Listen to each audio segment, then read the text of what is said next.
සියලුම ආතරයිටිස් රෝග සඳහා රාජපුර හන්දි තෙල ඔබ සුවෙන් තබයි.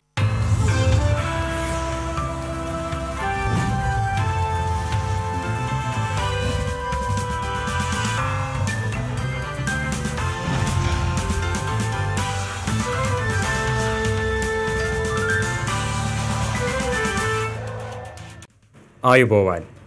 යථාර්ථවාදීව ලෝකයේ දෙස බලන්නට සත්‍ය සිදුවීම් සම්පින්ඩනයක පුවත් දිගහැරුම ශ්‍රද්ධා රූපවාහිනී 6:30 ප්‍රධාන ප්‍රවෘත්ති විකාශය සමගින් මම ලකිඳුනුවංග ප්‍රථමයෙන් සිරස්තල.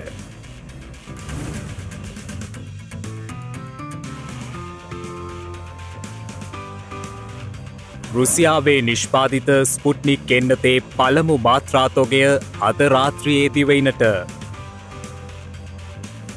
කොවිඩ් ආසාදිතයින් ගැන දැනුම් දීමට කෙටි දුරකථන අංකයක්.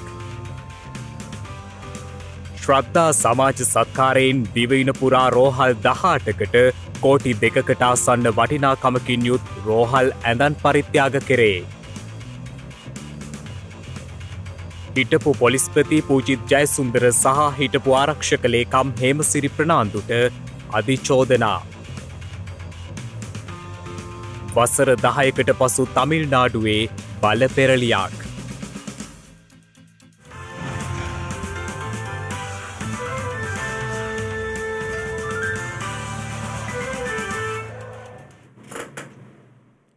රුසියාවේ ස්පුට්නික් COVID-19 එන්නත් මාත්‍රා 15,000ක් අද රාත්‍රියේ මෙරටට පැමිණීමට නියමිත බව රාජ්‍ය අමාත්‍ය මහාචාර්ය චන්නජයසුමන මහතා පවසනවා.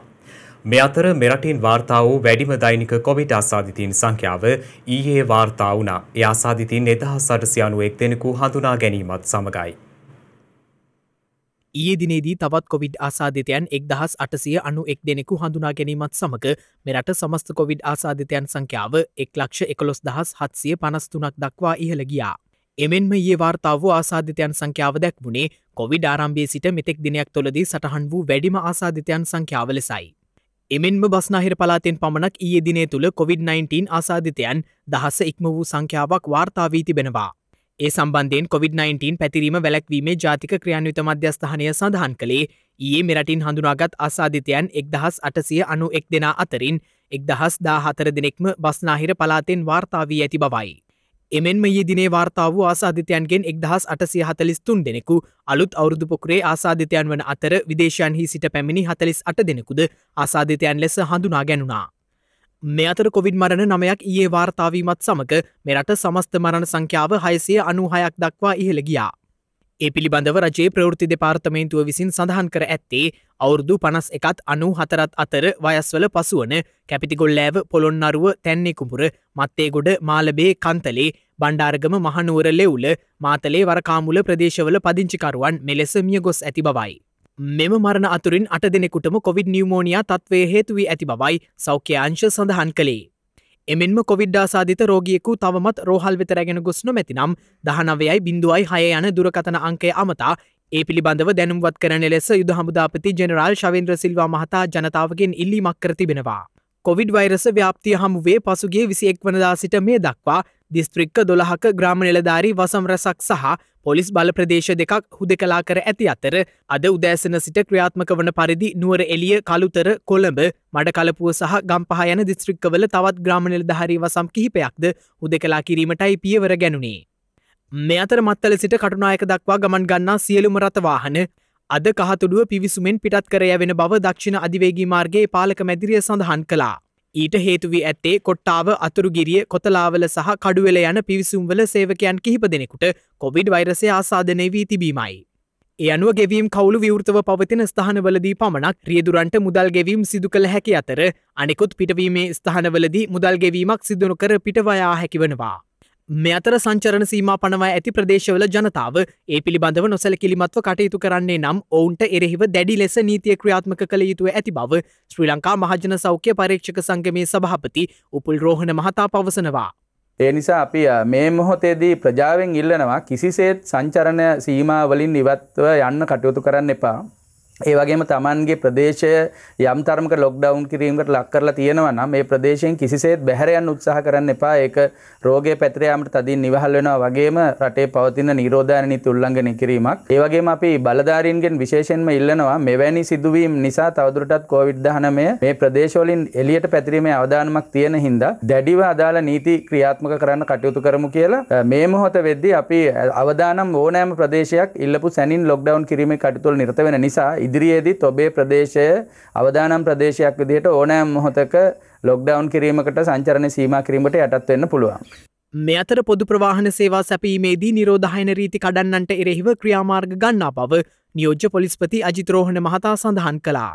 යම් කිසි රියදුරෙක් කොන්දොස්තරවරයෙක් සහායකයෙක් ඒ වගේම බස් රථ හිමියෙක් නිරෝධායන රීතීන් වලට පටහැනිව පොදු ප්‍රවාහන සේවාවල මගින් ප්‍රවාහනය කරන්නේ නම් එයාට එරෙහිව නිරෝධායන රීතීන් යටතේ කටයුතු කළ හැකි අතරම එම බස් රථද නිරෝධායන රීතීන් යටතේ පොලිස් භාරයට ගැනීමේ හැකියාවක් තියෙනවා. ඒ නිසා තවදුරටත් අපි තවමත් අවවාද කරනු ලබනවා. ඒ වගේම උපදෙස් දෙනු ලබනවා. පුද්ගලික ඒ වගේම ගමනාගමන මණ්ඩලයේ පොදු ප්‍රවාහන සේවා බස් රථවලට නිරන්තරයෙන්ම නිරෝධායන රීතීන් වලට අනුගතව මගින් ප්‍රවාහනය කරන ලෙස නිරෝධායන රීතීන් වලට පටහැනිව තම අවස්ථාවක කටයුතු නොකරන ලෙස. මේ අතර මෙරට ඖෂධ අවශ්‍යතාවෙන් වැඩිම ප්‍රමාණයක් සපයන ඉන්දියාව මේ වන විට කොවිඩ් වෛරස් තත්ත්වය හේතුවෙන් විශාල අර්බුදයකට පත්ව සිටියත් මෙරට ඖෂධ හිඟයක් නොමැති බව රාජ්‍ය ඖෂධ නීතිගත සංස්ථාවේ සභාපති විශේෂඥ වෛද්‍ය ප්‍රසන්න ගුණසේන මහතා සඳහන් කළා. එමෙන්ම වසර දෙකකට පමණ ප්‍රමාණවත් ඖෂධ තොග රට තුළ පවතින බවයි ඒ මහතා වැඩිදුරටත් සඳහන් කළේ. මේ වන විට වෛරසය ආසාදිතව රෝහල්වල ප්‍රතිකාර ලබන පුද්ගලයන් සංඛ්‍යාව 12857ක් වන අතර වෛරසය ආසාදිතව සිට සුවය ලැබූ සමස්තය දැක්වෙන්නේ 98209ක් ලෙසයි. මෙරටින් වාර්තා වන සියලු කොවිඩ් ආසාදිත රෝගීන් වෙනුවෙන් රෝහලේදී ඇඳක් ලබා දීමට අවශ්‍ය සියලු ක්‍රියාමාර්ග ගන්නා බව වසංගත රෝග විද්‍යායකගේ ප්‍රධානී විශේෂඥ වෛද්‍ය සුදත් සමරවීර මහතා පවසනවා. මේ අවස්ථාව වන විට අපිට රෝගීන් විශාල ප්‍රමාණයක් වාර්තා වෙනකොට ඒ රෝගීන් අතර රෝග ලක්ෂණ තියෙන රෝගීනුත් විශාල පිරිසක් සිටින නිසා විශේෂයෙන්ම මේ රෝහල් වල ඇඳන් අපිට ඒ රෝගීන් සඳහා ලබා දිය යුතුයි. ඒ නිසා මේ රෝග ලක්ෂණ නැති කිසිම විදිහකින් රෝහලක ප්‍රතිකාර අවශ්‍ය නැති අය ඉන්නවා. වෙනත් රටවල් වල මේ අයට ප්‍රතිකාර කිරීමක් සිදුවන්නේ නැහැ. ඔවුන්ව නිවසේ තමයි වෙන් වී සිටීමට උපදෙස් ලබා දෙන්නේ. නමුත් අපේ රටේ ක්‍රියාත්මක වන්නේ නැහැ. දත් රටවල් වල අත්දැකීම් වලින් අපි දැක්කා ඒ වගේ අය නිවෙස්වල සිටියාම තමුන්ගේ නිවසියන්ට වගේම අසල්වාසීන්ට වෙනත් අයට රෝගය බෝ වීමේ අවදානම තියෙනවා. ඒ නිසා අපි රෝගය හඳුනාගත්තු වහම සමාජයෙන් වෙන් කර ඔවුන්ට ඒ රෝගය සුව වෙනකල් සිටීම සඳහා අතරමැදි ප්‍රතිකාර මධ්‍යස්ථානවල අවශ්‍යතාවය තියෙනවා. ඒ අනුව ඒ අතිරේක ප්‍රතිකාර මධ්‍යස්ථාන තවත් ඒවා සඳහා සුදුසු ස්ථාන හඳුනා ගනිමින් ඒ මධ්‍යස්ථාන තව වැඩිපුර විවෘත කරමින් ඔවුන් ඒ අතිරේක ප්‍රතිකාර මධ්‍යස්ථාන සඳහා ඇතුළත් කිරීමටත් ඒ තුළින් රෝහල් වල ඇඳන් රෝග ලක්ෂණ සහිත ප්‍රතිකාර අවශ්‍ය වන රෝගීන් සඳහා සූදානම් කර තබා ගැනීමටත් අපිට හැකියාව ලැබෙනවා.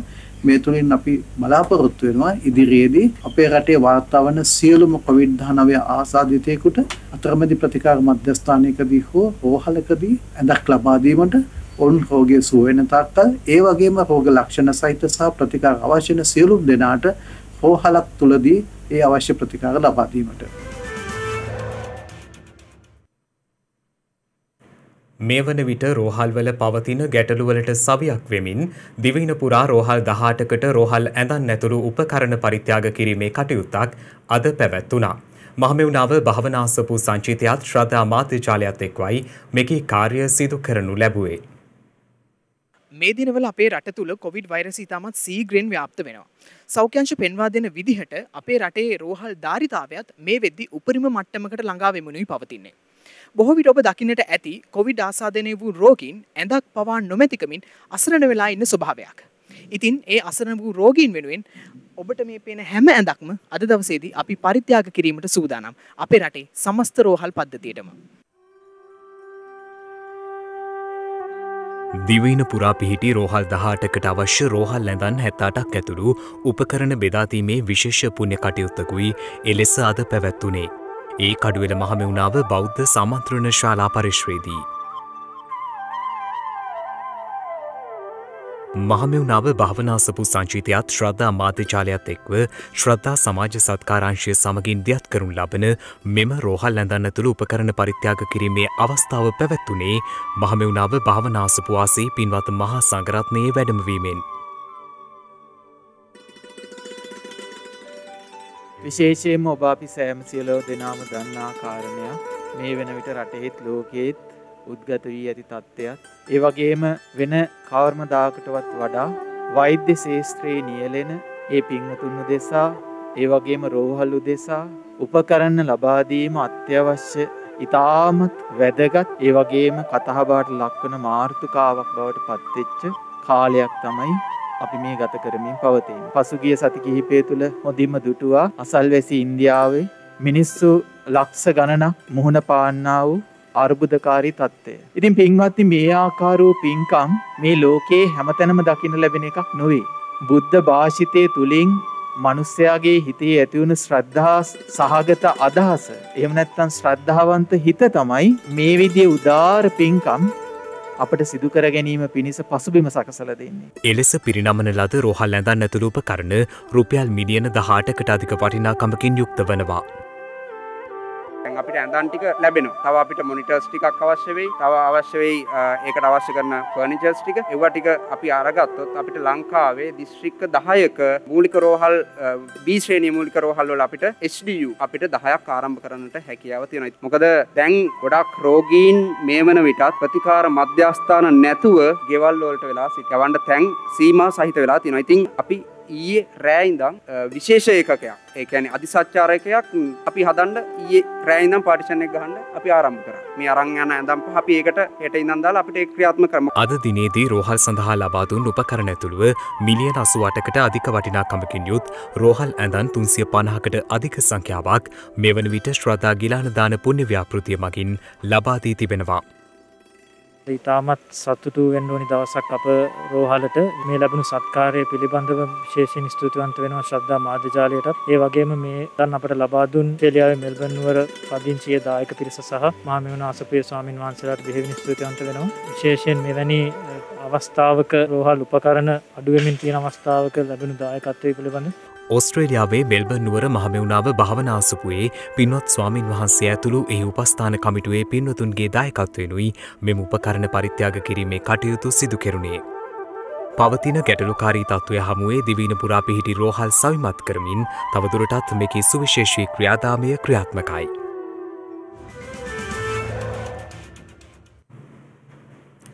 කොවිඩ් ආසාදනය වූ ගර්භණී මව්වරුන් 70 දෙනෙකු මේ වන විට රෝහල්ගතව ප්‍රතිකාර ලබන බව ප්‍රජා සෞඛ්‍ය විශේෂඥ වෛද්‍ය චිත්‍රමාලිද සිල්වා මහත්මිය පවසනවා.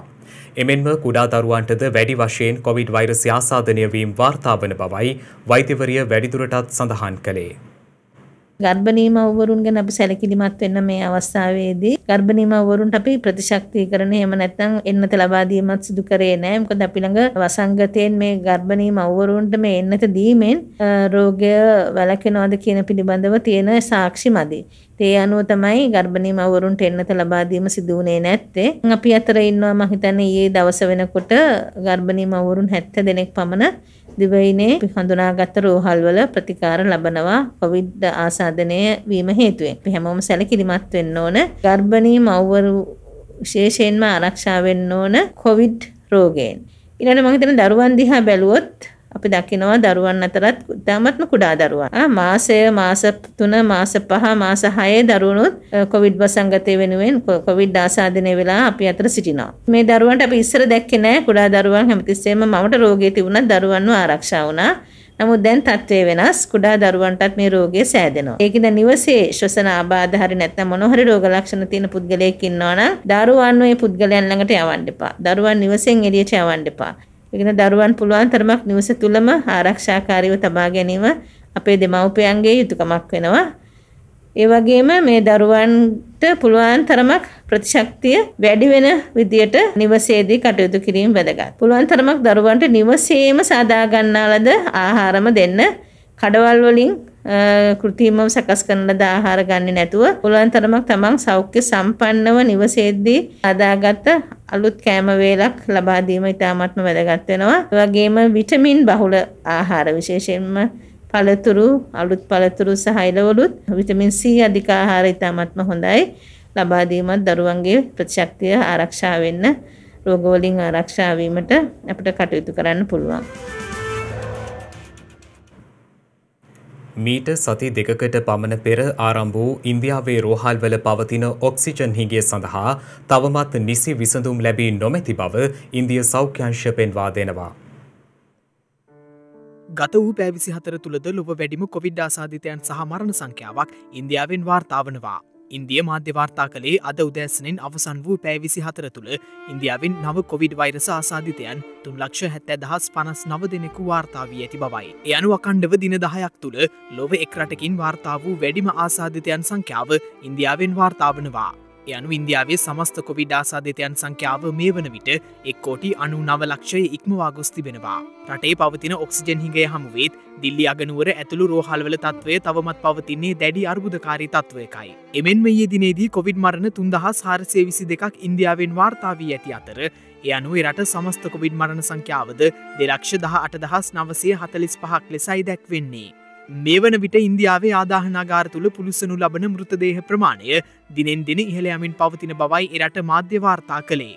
දිනයේ පැය 24 පුරාම ඉන්දියාවේ සුසාන භූමි සහ ආදාහනාගාර සේවකයන් සේවයේ නිරතව සිටින්නේ මේ ඛේදවාචකයේ සත්‍ය බව පසක් කරමින්.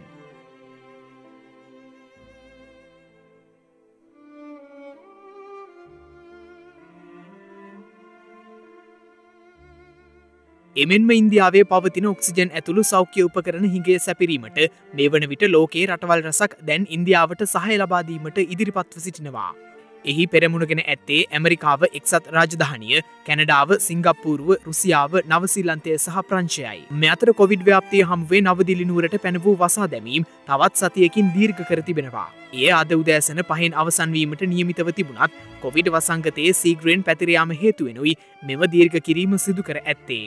මේ අතර ලොව තෙවනුවට කොවිඩ් හේතුවෙන් වැඩිම බලපෑමකට ලක්ව ඇති බ්‍රසීලයේද කොවිඩ් ආසාදිතයන් සහ මරණ ප්‍රමාණය නැවත වරක් ඉහළ යමින් පවතින බව විදෙස් මාධ්‍ය වාර්තා කළා. බ්‍රසීල මාධ්‍ය වාර්තා කළේ ගත වූ පැය 24 තුළදී බ්‍රසීලයෙන් කොවිඩ් මරණ 1,210ක් වාර්තා වී ඇති බවයි. ඒ අනුව රටින් වාර්තා වන සමස්ත මරණ සංඛ්‍යාව 4,07,775ක්. එමෙන්ම ගත වූ පැය 24 තුළ බ්‍රසීලයෙන් නව ආසාදිතයන් 28,935 දෙනෙකු වාර්තා වී තිබෙනවා. මේ වන විට බ්‍රසීලයෙන් වාර්තා වන සමස්ත කොවිඩ් ආසාදිතයන් ගණන 1,47,54,910ක් ලෙසයි දැක්වෙන්නේ. මේ අතර වෙනත් රටවලට ලබා දීමට තමන් සතුව අමතර එන්නත් මාත්‍රා තොග නොමැති බව බ්‍රිතාන්‍ය පවසනවා. බ්‍රිතාන්‍ය සෞඛ්‍ය ලේකම් මැට් හැන්කොක් ප්‍රකාශ කළේ වැඩිහිටි සහ අවදානම් කණ්ඩායම්වල ජනතාව ආවරණය වන පරිදි එරට තුළ පළමු මාත්‍රාව ලබා දීමට දැනටමත් කටයුතු කර ඇති බවයි. අඩු ආදායම්ලාභී රටවල එන්නත් කරණයට ලක් කර ඇත්තේ පුද්ගලයන් 500කගෙන් එක් අයෙකු පමණක් වන අතර ඉහළ ආදායම් ලබන රටවල සෑම පුද්ගලයන් 4 දෙනෙකුගෙන් එක් අයෙකු කොරෝනා ප්‍රතිශක්තිකරණ එන්නත් ලබාගෙන ඇති බවයි විදෙස් විචාරකයින් පෙන්වා දෙන්නේ.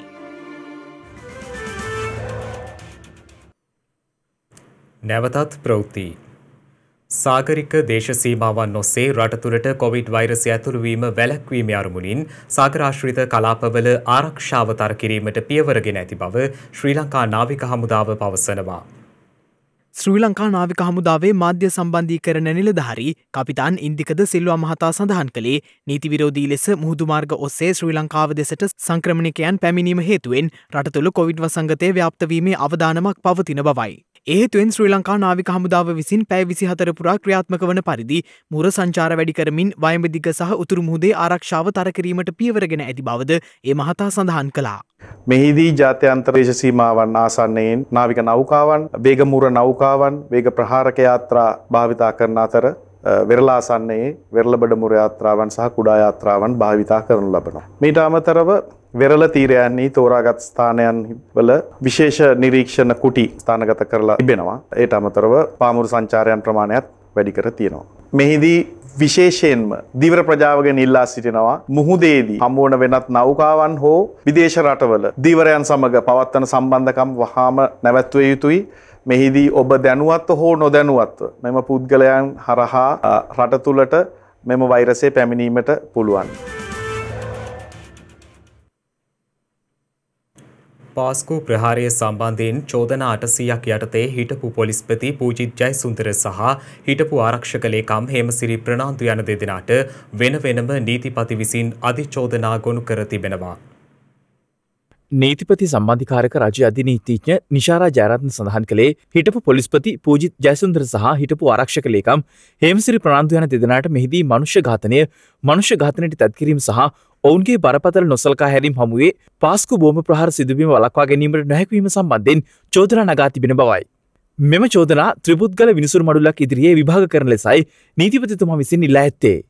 2019 අප්‍රේල් 7 වන දින සහ 2019 අප්‍රේල් 21 යන කාල සීමාව අතරතුරදී රාජ්‍ය බුද්ධි සේවයේ අධ්‍යක්ෂ නිලන්ත ජයවර්ධන මහතාගෙන් ලැබුණු සංවේදී තොරතුරු සහ බුද්ධි තොරතුරු සහරාන් හෂීම් සහ ඔහුගේ කණ්ඩායම ආගමික සිද්ධාස්ථාන සහ හෝටල් සහ අනෙකුත් ස්ථානවලට බෝම්බ ප්‍රහාර එල්ල කිරීමට සංවිධානව සිටි බවට සහ ප්‍රහාර එල්ල කිරීමට සූදානම්ව ආසන්නව සිටින බවට ඔවුන්ට ලැබුණු තොරතුරු නොසලකා හැරීම සහ ඒ මත කටයුතු කිරීමට මුළුමනින්ම අපොහොසත් වීම හේතුවෙන් 2019 අප්‍රේල් 21 වන දින ප්‍රහාරය වැළැක්වීමට අපොහොසත් වීම හේතුවෙන් ඔවුන් දණ්ඩ නීති සංග්‍රහයේ 296 වන වගන්තිය යටතේ සහ 300 වන වගන්තිය යටතේ මිනී මැරීමට සහ මිනී මැරීමට තැත්කිරීමේ වරදට වග කිව යුතුය යන පදනම මත මරණ 275ක් සිදු කිරීම සහ 500කට ආසන්න පිරිසකට තුවාල සිදු කර මිනී මැරීමට තැත්කිරීමේ චෝදනාවන් සම්බන්ධයෙන් ගරු නීතිපතිතුමා විසින් කොළඹ මහාධිකරණයේ අද දින තොරතුරු ප්‍රදර්ශනය කිරීම සිදු කරනු ලැබුවා.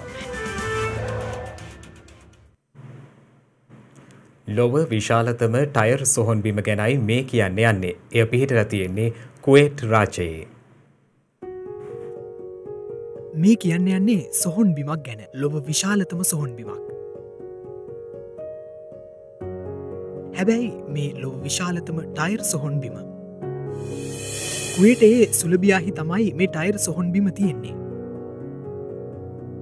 කුවේටයේ භාවිතා කර අවසන් වූ ටයර් කුවෙට් නගරයට ආසන්නේ ඇති මේ සුලබියා ප්‍රදේශයට ඇද දමනු ලබනවා. සෑම වසරකම යෝධ සිදුරු කාන්තාරයේ හාරා පැරණි ටයර් වලින් ඒවා පුරවනවා. දන්නවද මේ වන විටත් ටයර් මිලියන 7ක් විතර ඒ කාන්තාරයේ පුරාම තියෙනවා. මේ විදිහට විශාල ටයර් තොගයක් පැමිණෙන්නේ කුවේටයෙන් සහ වෙනත් රටවලින්. සමාගම් 4ක් මේ වන විට ටයර් බැහැර කිරීම භාරව සිටිනවා. ඉවතලන ටයර් විශාලතම සහ වඩාත්ම ගැටලු සහගත අපද්‍රව්‍ය ප්‍රභවයක්. නිපදවන විශාල පරිමාව, ඒවායේ කල්පැවැත්ම සහ පරිසරයට හානි කරවන සංරචක ගණනාවක් ඒවායේ අඩංගුයි. 1980 සහ 1990 දශකවල වාර්ෂිකව ටයර් මිලියන 259ක් ඉවත දමා තිබෙනවා. 2000 සහ 2001 වර්ෂයේදී එක්සත් ජනපදය සහ යුරෝපා සංගමේ රටවල් ටයර් ටොන් මිලියන 5ක් බැහැර කර තිබෙනවා. මෙහිදී ටයර් ප්‍රතිචක්‍රීකරණයකට ලක්වනවා. එලෙස ප්‍රතිචක්‍රීකරණය කළ ටයර් ඉන්ධන ලෙස පුළුස්සා හෝ නැවත පාගා දමා නැගෙනහිර යුරෝපයේ, අප්‍රිකාවේ සහ ලතින් ඇමරිකාවේ රටවලට අපනයනය කරනු ලබනවා. නිසි ලෙස ප්‍රතිචක්‍රීකරණය කරන ලද ටයර්වලින් ලබාගත් ද්‍රව්‍ය ළමා ක්‍රීඩාපිටි, ධාවනපත, කෘතිම ක්‍රීඩාපිටි, සිමෙන්ති පෝරුණු සඳහා ඉන්ධන සහ අශ්වාරෝහක ක්‍රීඩාංගන ඇතුළු විවිධ භාවිතයන් සඳහා යොදා ගන්නවා.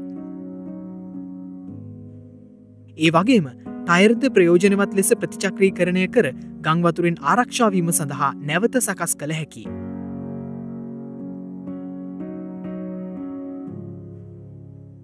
අපද්‍රව්‍ය ලෙස ඉවත දමන ටයර් හොඳ තත්ත්වයේ තිබේ නම් ඒවා නැවත සකස් කර නැවත භාවිතයට ගැනීම සිදු කරනවා.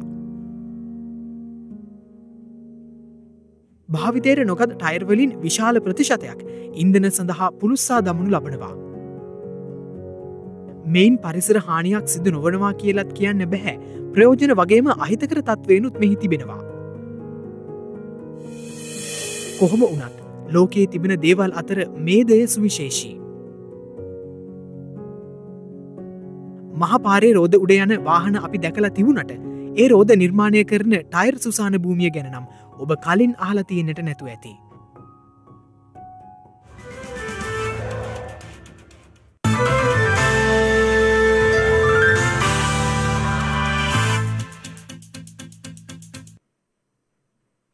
අවධානය විදෙස් පුවත් වෙත. කොවිඩ් වසංගත ව්‍යාප්තිය මධ්‍යයේ පැවති ඉන්දිය ප්‍රාන්ත මැතිවරණය නිමාවට පත්ව තිබෙනවා. ඒ අගමැති නරේන්ද්‍ර මෝදිගේ පිළට පරාජය ලබා දෙමින්.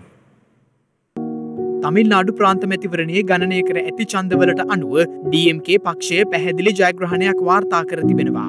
ඒ අනුව වසර 10ක් තමිල්නාඩුවේ විපක්ෂයේ සිටි DMK පක්ෂය මෙලෙස පාලන බලයට පැමිණෙනු ඇති. කෙසේ වෙතත් අග්‍රාමාත්‍ය මෝදි සහාය දක්වන AIADMK ප්‍රාන්ත මැතිවරණයෙන් පරාජයට පත්ව තිබෙනවා.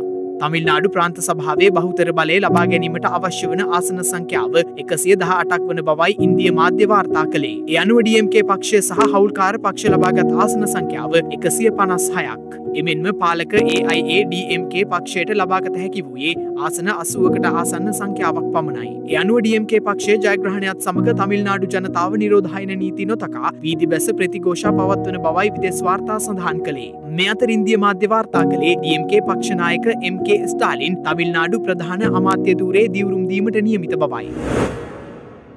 මේ අතර ටජිකිස්තානය සහ කිර්ගිස්තානය අතර දේශ සීමාවේ ඇති වූ ගැටුමකින් පුද්ගලයන් 46 දෙනෙකු මිය ගොස් 100 දෙනෙකු පමණ තුවාල ලබා තිබෙනවා. දේශ සීමාව ආසන්නයේ පිහිටි ජල සැපයුම් සපයන ස්ථානයක නිරීක්ෂණ කැමරා සවිකිරීමේ සිද්ධියක් ගැටුමට හේතු වී ඇති බවයි විදේශ වාර්තා පෙන්වා දෙන්නේ. ටජිකිස්තානයේ බැට්කන් ප්‍රදේශයේදී මෙම ගැටුම සිදුව ඇති අතර ගැටුමෙන් ගොඩනැගිලි 100කට ආසන්න ප්‍රමාණයක් ගිනි තබා තිබෙනවා. විදේශ මාධ්‍ය වාර්තා වැඩිදුරටත් සඳහන් කළේ මියගිය පුද්ගලයන්ගෙන් 34 දෙනෙකු කිර්ගිස්තානුවන් වන අතර ඉන් 12 දෙනෙකු ටජිකිස්තානුවන් වන බවයි.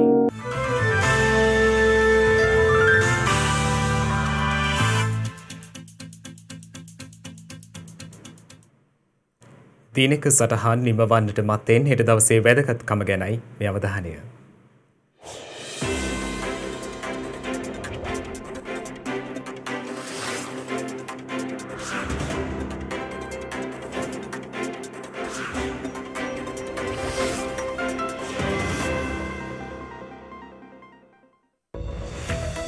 හෙට මැයි 4 වෙනිදා ජාත්‍යන්තර ගින්නිවීමේ බටයන්ගේ දිනය මැයි 4 වන දිනට එනම් හෙට දිනට යෙදී තිබෙනවා.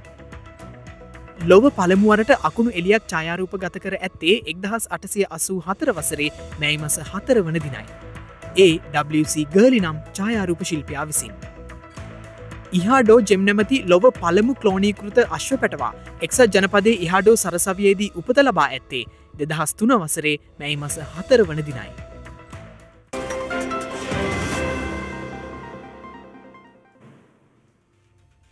ඒ සමගින් ශ්‍රද්ධා ප්‍රධාන ප්‍රවෘත්ති විකාශය නිමාවට පත්වනවා. හමුවෙමු හෙටත් සවස 6:30ට. තෙරුවන් සරණයි. නමෝ බුද්ධාය. මෙවැනි වැදගත් පුවත් නැරඹීම සඳහා ශ්‍රද්ධා TV News YouTube channel එක subscribe කර සීනුව සලකුණ වන්න.